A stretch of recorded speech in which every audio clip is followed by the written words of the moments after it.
80s and 90s saw dozens of blockbuster action films starring Jackie Chan, Arnold Schwarzenegger, Sylvester Stallone, and other tough leading men.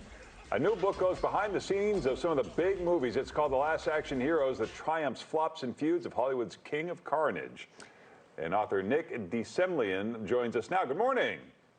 Hi, good morning. Thanks for having me on. Was there something about the 80s that spawned this genre? I think just the excess. I think in every sense, all over Hollywood, there was excess being pumped into movies with comedy and especially with action. And you just saw these absolutely monumental movies being made with these bigger than life stars. And they were a lot of fun to write about. So Stallone and Schwarzenegger were the first couple. I didn't realize these guys kind of had a rivalry that was going on behind the scenes a little bit. Yeah, they really hated each other. I mean, on their first meeting, which was at the Golden Globes in 1976, Stallone actually threw a flower pot at Schwarzenegger's head. So that was how it kind of began. And they actually couldn't even stand being in the same room together. And they were competing the size of their muscles, the size of their knives, how many explosions they would have. So it was like a really serious rivalry that went on all the way through the 80s until they kind of became friends in the 90s. And this story about how that awful movie Stop or My Mom Will Shoot that Sylvester Stallone did, Arnold Schwarzenegger pretended he was interested in that movie to kind of lure Stallone to do it. Is that right? Yeah, it's crazy. It sounds like something from one of their movies. Yeah.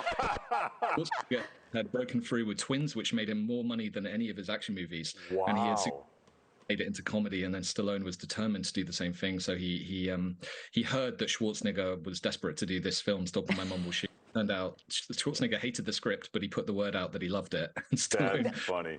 Oh my gosh. You know, and the other ones make sense. You're Chuck Norris, all the karate guys, right? But Bruce Willis didn't seem to make sense at the time, although, of course, Die Hard really worked.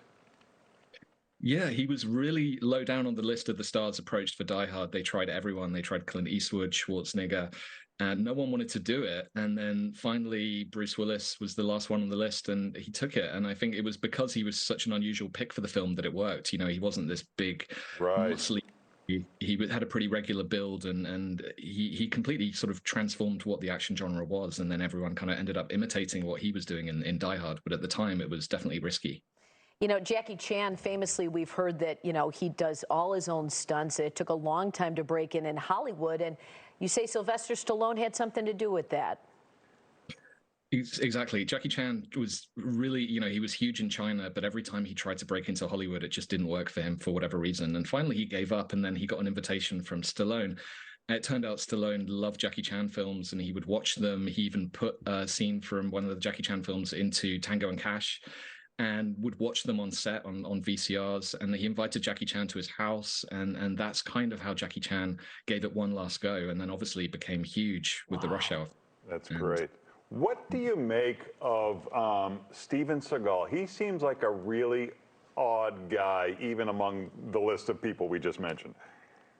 He's bizarre. I mean, understating it. He's he kind of sort of walked around as if he was one of his characters from one of his movies, and screenwriters who that he would come in for script sessions with a loaded gun, and they would say, "What did you do at the weekend?" He'd say, "I was on CIA business. I can't talk about it." So wow. So how does a guy like that become an action star? I mean, how did that happen? It's a really strange story. He was the personal trainer for Mike Ovitz, who was this huge Hollywood player. And Mike Ovitz was just convinced that he was going to be the next action star. And he put on this demonstration at Warner Brothers where he was flinging all these black belts around on the mat. And what people didn't seem to know at Warner Brothers was that it had all been staged. They thought it was all for real. So unlike the others who really had to work hard to break through, he was like an instant star. He was famous immediately. And what about Van Damme? Yeah, Van Damme has this very strange story. You know, a lot of these guys started this real rags to riches story. Stallone was cleaning up lions cages at the zoo in New York. That was how he started. Van Damme was even more extreme. He came to America. He was sleeping in a car, actually outside of Stallone's house, hoping he'd bump into Stallone. And he had no money. He had nothing.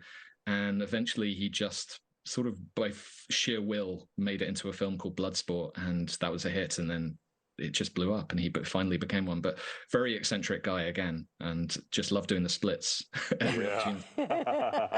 Well, it's fascinating. The book is called The Last Action Heroes: The Triumph, Flops, and Feuds of Hollywood's Kings of Carnage. You can follow Nick on social media. Thanks, Nick. Thank you. Thanks for having me, guys.